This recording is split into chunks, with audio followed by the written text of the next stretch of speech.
Hey guys, welcome to the mining Gyan. एक बार फिर से मैं हाजिर हुआ हूँ। आज पढ़ने जा रहे हैं हम लोग CMR 2017 का चैप्टर नंबर 4 के MCQs टॉप 10 क्वेश्चंस। उनके बारे में आज हम पढ़ेंगे, है ना। और अगर अभी तक अगर आपने गूगल प्ले स्टोर से डाउनलोड नहीं किया तो जल्दी जाइए यार, माइनिंग ज्ञान का ऐप डाउनलोड करिए, देखिए study materials, video lectures, live classes और टेस्ट सीरीज, मॉक टेस्ट वगैरह अटेंड करके प्रैक्टिस करो। प्रैक्टिस नहीं करोगे तो यार फिर 100 मार्क्स के क्वेश्चन WCL के एग्जाम में जब एकाएक देखोगे ना तो सर चकरा जाता है। वही 100 मार्क्स के क्वेश्चन अगर आप डेली अटेंड करो तो सोचिए आपकी कितनी अच्छी प्रैक्टिस हो सकती है। तो जल्दी से जाइए, सब्सक्रिप्शन लीजिए और प्रैक्टिस करिए। बहुत अच्छे ऑफर्स चल रहे हैं, ठीक है। तो आप जल्दी से जाइए, सब्सक्रिप्शन लीजिए और प्रैक्टिस करिए। और हाँ, मैं आपको एक चीज और बता दूं, अगर वीडियो आपको पसंद आता है तो आप लाइक करें, शेयर करें और सब्सक्राइब करें। प्लस उसके साथ ही एक काम और कर दीजिए, अब कमेंट सेक्शन में मुझे ये बताइए कि वीडियो कैसा लगा, इसमें और क्या इंप्रूवमेंट कर सकता हूं, उसके साथ आपको और किस चीज पर वीडियो चाहिए, ठीक है। तो ये चीजें जब आप मुझे खुद बताएंगे कि WCL के एग्जाम के हिसाब से सर ये भी चीज थोड़ा बहुत पढ़ा दीजिए, तो मैं उसके लिए भी छोटे मोटे वीडियोस बना सकता हूं आपको पर डे, ठीक है। तो आप भी अपना सपोर्ट करिए, मैं आपको हर एक चीज प्रोवाइड कराऊंगा। आप सजेशन में, कमेंट्स में सजेशन दीजिए, मैं उसके वीडियोस बनाऊंगा, इसकी गारंटी मैं लेता हूं, ठीक है। तो चलिए आगे बढ़ते हैं, हम लोग स्टार्ट करते हैं आज का लेक्चर। तो आज का क्वेश्चन नंबर 1 क्या दिया हुआ है, what shall be the minimum qualification of chief inspector. Chief inspector की मिनिमम क्वालिफिकेशन, सोचो इतना बड़ा आदमी, उसकी मिनिमम क्वालिफिकेशन पूछी जा रही है। Option number A degree in mining, option number B first class manager certificate holder, and option number D diploma in mining, and option number C हो गया, ऑप्शन नंबर डी हो गया second class manager certificate holder, ठीक है। तो अब इसमें से कौन सा करेक्ट होगा, करेक्ट आंसर चूज करिए। तो करेक्ट आंसर है minimum qualification degree in mining. देखिए, जो चीफ इंस्पेक्टर है या फिर कोई भी इंस्पेक्टर अगर होता है तो उसकी minimum qualification degree in mining होनी चाहिए, प्लस उसके साथ एक और चीज होनी चाहिए, first class manager certificate holder भी होने चाहिए। जब ये दोनों चीज एक साथ होती है तब जाके कोई भी इंस्पेक्टर बन सकता है। ये नहीं कि डिग्री माइनिंग में डिग्री पा गए तो सीधे जाके first class manager certificate first class के लिए अप्लाई कर दोगे, नहीं। आपको first class manager certificate holder भी होना पड़ेगा, प्लस डिग्री भी होना पड़ेगा, तब जाके आप इंस्पेक्टर बन पाओगे, ठीक है। चलिए अगला क्वेश्चन देखते हैं, क्वेश्चन नंबर 2, जिसमें कि बोलता है what shall be the minimum qualification of person appointed for health and welfare of workers. उस आदमी की मिनिमम क्वालिफिकेशन क्या होगी जो वर्कर्स के, माइंस के वर्कर्स के हेल्थ और वेलफेयर का ध्यान रखता है ना। तो उस आदमी की मिनिमम क्वालिफिकेशन पूछ रहा है। तो BAMS होगा, मतलब bachelor of Ayurvedic and medical science, ऐसा कुछ। BHMS होगा, बैचलर ऑफ होम्योपैथिक, या फिर MBBS होगा, ठीक है, या फिर वेलफेयर ऑफिसर की डिग्री रखेगा। क्या होगा उसके पास, तो उसके पास होना चाहिए MBBS की डिग्री होनी चाहिए, है ना। किसी भी वेरीफाइड जगह से उसके पास MBBS की डिग्री होनी चाहिए, वेरीफाइड इंस्टीट्यूशन से, ठीक है। तो ये चीजें आप याद में रख सकते हैं। चलिए आगे देखते हैं, अगला है क्वेश्चन नंबर 3, जिसमें कि बोलता है what shall be the maximum time period for a manager to be appointed as manager of more than one mines unless renewed. इसमें यह पूछ रहा है कि अगर कोई मैनेजर, है ना, इस क्वेश्चन का मतलब यह है कि अगर कोई मैनेजर, एक से अधिक माइंस का manager as a manager appoint किया गया है, कोई मैनेजर एक से अधिक माइंस में एज अ मैनेजर अपॉइंट किया गया है, किसकी परमिशन के थ्रू ये अपॉइंटमेंट होता है, चीफ इंस्पेक्टर की परमिशन के थ्रू। तो चीफ इंस्पेक्टर मैक्सिमम कितना समय उसको दे सकता है ये काम करने का, ठीक है, मैक्सिमम कितना समय दे सकता है। तो उसको मैक्सिमम कितना टाइम पीरियड के लिए मैनेजर अपॉइंट कर सकता है ये हमें बताना है इसमें, ठीक है। 3 महीने, 6 महीने, 12 महीने या फिर 1 महीने के लिए एज अ मैनेजर अपॉइंट कर सकता है चीफ इंस्पेक्टर, उसके बाद दोबारा रिन्यू कराना पड़ेगा। तो कितने समय में? 12 महीने में। 12 महीने के लिए वो कहीं भी एज अ मैनेजर 2 माइंस, एक या एक से अधिक माइंस में, सॉरी एक से अधिक माइंस में क्या कर सकता है? एज अ मैनेजर अपॉइंट किया जा सकता है। उसके बाद उसको हर 12 महीने में क्या कराना पड़ेगा? रिन्यू कराना पड़ेगा, है ना। तो ये चीजें ध्यान में रख सकते हैं आप। उसके बाद चलिए अगला क्वेश्चन देखते हैं, question number 4। In first degree gassy seam if average monthly output is less than dash chief inspector may permit to combine the post of ventilation and of safety officer, ventilation officer and safety officer। अगर degree first degree गैसी सीम में average monthly output कितना है, ये पूछ रहा है कितना होने पर जो चीफ इंस्पेक्टर है वो वेंटिलेशन ऑफिसर की और सेफ्टी ऑफिसर की पोस्ट को क्या कर सकता है? कंबाइन कर सकता है। मतलब एक ही आदमी दोनों ही पोस्ट को हैंडल करेगा। तो कितना होने पर, है ना। तो option number A 15,000 ton, option number B 20,000 ton से कम होने पर, ऑप्शन नंबर सी 25,000 टन से कम होने पर, या फिर ऑप्शन नंबर डी 30,000 टन से कम होने पर। ठीक है, तो इसका करेक्ट आंसर क्या होगा? जल्दी से वीडियो पॉज करके आंसर दे दीजिए। Option number A 15,000 ton.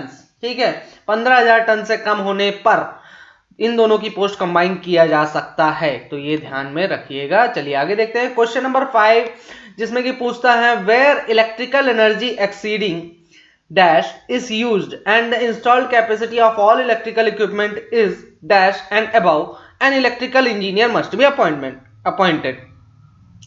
बोल रहा है कि जहां पर इलेक्ट्रिकल एनर्जी का इस्तेमाल किया जा रहा है तो वो इलेक्ट्रिकल एनर्जी कितने वोल्ट से ज्यादा होने पर, कितने वोल्ट से ज्यादा होने पर, और जो भी इलेक्ट्रिकल इक्विपमेंट यूज हो रहे हैं, मतलब कि बिजली से चलने वाले जो यंत्र इस्तेमाल में हो रहे हैं, है ना, उनकी कैपेसिटी इतने से ज्यादा होने पर, टोटल कैपेसिटी, आपको एक इलेक्ट्रिकल इंजीनियर रखना पड़ेगा। ठीक, ये चीज बोल रहा है। तो अब आपको दो ऑप्शन है ना, दोनों के आंसर देने। तो 650 वोल्ट से अधिक होने पर, और या एंड 1.5 मेगावोल्ट एम्पियर से अधिक होने पर, है ना, जो कैपेसिटी है इतने से ज्यादा, और ये 650 वोल्ट यहां पे, है ना। तो ऑप्शन नंबर ए ये हो गया। ऑप्शन नंबर बी 750 वोल्ट या फिर 1.5 MVA। Option number C 650 volt या फिर 2.5 MVA। And option number D 750 volt and 2.5 MVA। ठीक है, तो इसका करेक्ट आंसर क्या होगा? इसका करेक्ट आंसर होगा 650 वोल्ट से ज्यादा इलेक्ट्रिकल एनर्जी होने पर, एंड जो इंस्टॉल्ड कैपेसिटी है सभी इलेक्ट्रिकल इक्विपमेंट्स की वो 1.5, इसमें 650 वोल्ट हो जाएगा और इसका हो जाएगा 1.5 MVA। इससे ज्यादा होने पर एक इलेक्ट्रिकल इंजीनियर आपको अपॉइंट करना पड़ेगा, जिसके पास इलेक्ट्रिकल इंजीनियरिंग में डिग्री या फिर डिप्लोमा होना कंपलसरी है। ठीक है, तो ये सारी चीजें ध्यान में रखना है आपको। आगे देखते हैं, question number 6, which of the following is not required for a mining graduate to be admitted to first class manager certificate. इनमें से जो नीचे ऑप्शंस दिए गए हैं उनमें से किसी भी माइनिंग ग्रेजुएट को अगर फर्स्ट क्लास मैनेजर सर्टिफिकेट चाहिए तो किन चीजों की जरूरत नहीं है? आपको ये बताना जरूरत किस चीज की नहीं है। इससे रिलेटेड मेरे जब मैंने क्वेश्चन दिया था तो एमसीक्यूज में, मॉक टेस्ट में, तो उसमें लड़कों ने बहुत ज्यादा रिपोर्ट भी किया था, समझ में नहीं आया था, तो इसलिए इस क्वेश्चन को मैंने यहाँ पे इंक्लूड किया है। तो इनमें से किस चीज की जरूरत नहीं है? अगर कोई माइनिंग से ग्रेजुएशन किया है ना, ग्रेजुएशन किया है, बीटेक किया है या बीई किया है, तो उसको अगर फर्स्ट क्लास मैनेजर सर्टिफिकेट चाहिए तो वो इनमें से कौन सी चीज की उसको जरूरत नहीं है? अब देखो, option number A age at least 20 years, ये तो जरूरी है भाई, 20 साल का एज तो होना चाहिए कम से कम, है ना। Practical experience after graduation minimum 2 years, है ना, दूसरा हो गया। तीसरा हो क्या है? Practical experience after possessing second class manager certificate. ठीक है, एंड चौथा नन ऑफ द अबव। ठीक, तो नन ऑफ द अबव इसका करेक्ट आंसर होगा। क्यों होगा ये भी देख लेते हैं। देखिए यहां पे मैंने शायद 1 ईयर लिखना भूल गया, कम से कम 1 साल का, है ना, 1 ईयर का experience second class manager certificate के बाद। अब देखिए क्या है यहाँ पे, 20 साल की एज होना कंपलसरी है, practical experience after graduation minimum 2 years. भाई ग्रेजुएशन के बाद जैसे ही बीटेक या बीई कंप्लीट होता है, ग्रेजुएशन कंप्लीट होता है, उसके बाद 1 साल का जब वो ट्रेनिंग करेगा, प्रैक्टिकल एक्सपीरियंस लेगा, तो उस केस में क्या हो जाएगा, उसको सेकंड क्लास का सर्टिफिकेट आ जाएगा। फिर 1 साल का और करेगा तो वो फर्स्ट क्लास के लिए अप्लाई कर सकता है। समझ में आ गया? अब यही चीज यहां बोल दिया कि practical experience after possessing second class manager certificate 1 साल का, है ना। क्वेश्चन पूरा नहीं लिखा था इसलिए मैं बता रहा हूं यहाँ पे 1 साल का प्रैक्टिकल एक्सपीरियंस। तो नॉर्मल सी बात है, मैंने अभी तो बताया भाई, सेकंड क्लास मैनेजर सर्टिफिकेट होने के बाद 1 साल का और ले लो प्रैक्टिकल एक्सपीरियंस, ये भी जरूरी है ना। ये दोनों ऑप्शन सेम चीज बोल रहे हैं, बस इसमें सेकंड क्लास 1 साल के बाद सेकंड क्लास लेने के बाद कोई अप्लाई कर रहा है और कोई 2 साल के बाद अप्लाई कर रहा है, सेकंड क्लास लेने के बाद ही लेकिन अप्लाई करेगा, है ना। तो टोटल 2 साल का ही चाहिए। अब बीच में आप 1 साल में पहले क्या ले लेंगे, सेकंड क्लास, उसके बाद 1 साल और करेंगे तो आपका हो जाएगा 2 साल, तो आप ले लेंगे क्या, अपना फर्स्ट क्लास। ठीक है, तो इसका करेक्ट आंसर होगा नन ऑफ द अबव, मतलब ऐसा कोई ऑप्शन ही नहीं है जो कि जरूरी ना हो। ठीक है, ये सब जरूरी है, तीनों चीजें जरूरी हैं। ठीक, चलिए अगला क्वेश्चन देखते हैं, क्वेश्चन नंबर 7, जिसमें कि बोलता है minimum qualification for appointment as dust incharge of a degree two gassy mine is. कोई भी डस्ट इंचार्ज अगर डिग्री टू गैसी माइन में अपॉइंट किया जा रहा है तो उसकी मिनिमम क्वालिफिकेशन कितनी होनी चाहिए? डिग्री इन माइनिंग होना चाहिए, या फिर ओवरमैन सर्टिफिकेट होना चाहिए, या फिर सेकंड क्लास मैनेजर सर्टिफिकेट होना चाहिए, या फिर नन ऑफ द अबव, इनमें से कोई नहीं। ठीक है, तो इसका करेक्ट आंसर होगा option number B, overman certificate. कम से कम ओवरमैन सर्टिफिकेट उसके पास होना चाहिए डिग्री टू गैसी माइन में क्या बनने के लिए, डस्ट इंचार्ज बनने के लिए। ठीक है, चलिए आगे देखते हैं, क्वेश्चन नंबर 8, जिसमें कि बोलता है in open cast mine worked by HEMM और mechanised underground mine if total HP of machinery exceeds dash mechanical engineer must be appointment. अब देखो, जैसे हमने इलेक्ट्रिकल इंजीनियर का देखा था, वैसे ही मैकेनिकल इंजीनियर की बात कर रहा है कि अगर कोई ओपन कास्ट माइन है या फिर कोई अंडरग्राउंड माइन है ना। ओपन कास्ट माइन में हैवी अर्थ मूविंग मशीनरी इस्तेमाल की जा रही है, एचईएमएम का इस्तेमाल किया जा रहा है, और मैकेनाइज्ड अंडरग्राउंड माइन है जहां पे मशीनरी का इस्तेमाल किया जा रहा है। तो मशीनरी का जो टोटल एचपी है, हॉर्स पावर जो है, वो कितना होने पर या फिर उससे ज्यादा होने पर एक मैकेनिकल इंजीनियर अपॉइंट करना कंपलसरी है। तो कितना होने पर, 1600 एचपी या उससे ज्यादा होने पर, या फिर 1500 एचपी या उससे ज्यादा होने पर, या फिर 1000 एचपी या उससे ज्यादा होने पर, या फिर 2000 एचपी या उससे ज्यादा होने पर, है ना। तो इसका करेक्ट आंसर होगा 1500 एचपी, 1500 एचपी, है ना। उससे ज्यादा या फिर उससे ज्यादा होने पर, जब 1500 एचपी से ज्यादा का टोटल एचपी हो जाए सभी मशीनरी का मिला के, तो एक मैकेनिकल इंजीनियर रखना कंपलसरी हो जाता है। ठीक है, तो चलिए आगे देखते हैं। और ओपन कास्ट माइन में जब एचईएमएम यूज होता है तब safety officer is to be appointed in, किस केस में सेफ्टी ऑफिसर को अपॉइंट करना पड़ेगा?